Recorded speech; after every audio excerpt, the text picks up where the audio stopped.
පාටිකුරුල්ලෝ කතාව සමගින් එකතු වෙලා ඉන්න ඔයාලව ආදරෙන් පිළිගන්නවා. ඇත්තටම පොන්සේක මහත්තයා වැඩ වගේකට එයාපෝට් එකට ගියා.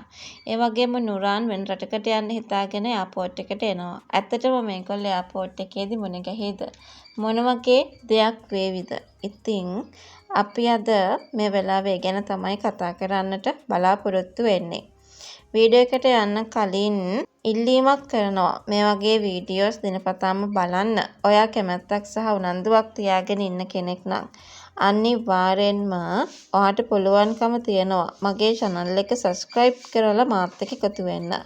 ඒ වගේම like කරන්න, comment කරන්න, තවත් නොදන්න යාළුවෙක් වෙනුවෙන් share කරන්නත් අමතක කරන්න එපා කියලයි මම මේ වෙලාවේ ඔයාට මතක් කරන්නේ. ඔයා දන්නවනේ ඒ තමයි මේ දවස්වල සිද්ධ වෙන දේවල් ටිකක් හරිම කරදරකාරී. පාටිකුරුල්ලෝ ටෙලිනාට්‍යයේ දැන් යන කතාව අනුව නුරාන් සහ පොන්සේක මහත්තයා ඇත්තටම කියනවා නම් එකට එක මුණ ගැහෙනවා නම් ඒක ගොඩාක් හොඳ දෙයක් විදියට අපිට පේන්න පුළුවන්. මොකද ඒකට හේතුව මේ දෙන්නගේ මුණ ගැහිම ගොඩාක් සාර්ථක වෙන්න ඉඩ කඩක් තියෙනවා කියන කතාව අපි කියන්න ඕනේ.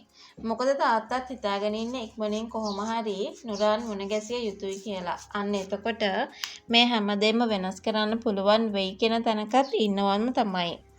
ටෙලිනාට්‍යවල මෙවැනි සිදුවීම් පෙළ ගැසෙන්නේ අවසානයේදී චරිත එකිනෙක මුණ ගැසීමට සලස්වන්නයි. ඒ නිසා ගුවන්තොටුපළේදී අනිවාර්යෙන් ඔවුන් මුණ ගැහෙන්න තියෙන ඉඩකඩ ගොඩක් වැඩි. පොන්සේක මහත්තයෙක් කියන්නේ කතාවේ තීරණාත්මක චරිතයක් නුරාන් ගිදිරි ගමන්ට ඔහුගේ මුණ ගැසීම ඇත්තටම ලොකු ප්‍රශ්නයක් වෙන්න පුළුවන්. ඇත්තටම බොහෝ විට උත්සාහ කරන්නේ ප්‍රේක්ෂකයා නොසිතන මොහොතක මේ වගේ හමුවීමක් සිද්ධ කරන්නයි. හැබැයි මේ වෙලාවේදී නුරාන් කපටියෙක් නිසා පොන්සේක මහත්තයව චුට්ටක් මගහැරලා යන්න ඉඩ කඩක් තියෙනවා කියන කතාව ගැන විතරක් අපි මේ වෙලාවේදී කතා කරන්න සූදානමක් තමයි ඇති කරගන්නේ.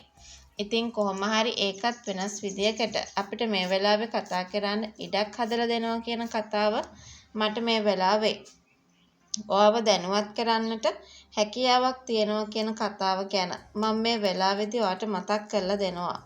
පොන්සේකගේ ජීවිතයේ ගොඩාක් දුරට පොන්සේකට ඕන කරන්නේ තමන්ගේ දරුවෝ සතුටින් ඉන්නව බලන්න. හැබැයි ඒකට ද්‍රෝහිකම් කරන මිනිස්සු, තමන්ගේ නමට හානිකම් කරන මිනිස්සු ඉවසෙන් මුහුණ පාන්න පුළුවන් කමක් නැහැ කියන කතාව ගැන තමයි අද අපි මේ වෙලාවේදී ඔයාට මතක් කරන්න සූදානමක් තියාගෙන ඉන්නේ කියන කතාව මම මේ වෙලාවේදී ඔයාට මතක් කරන්න සූදානමක් තමයි ලොකුවටම තියාගන්න උත්සාහ කරන්න කියන කතාව ගැන. අද අපි වීඩියෝ එක තුලින්ම ඔයාව දැනුවත් කරන්නට සූදානමක් තමයි තියාගන්නට උත්සාහ කරන්න කියන කතාව ගැන අපිට අද මතක් කරන්න පුළුවන්.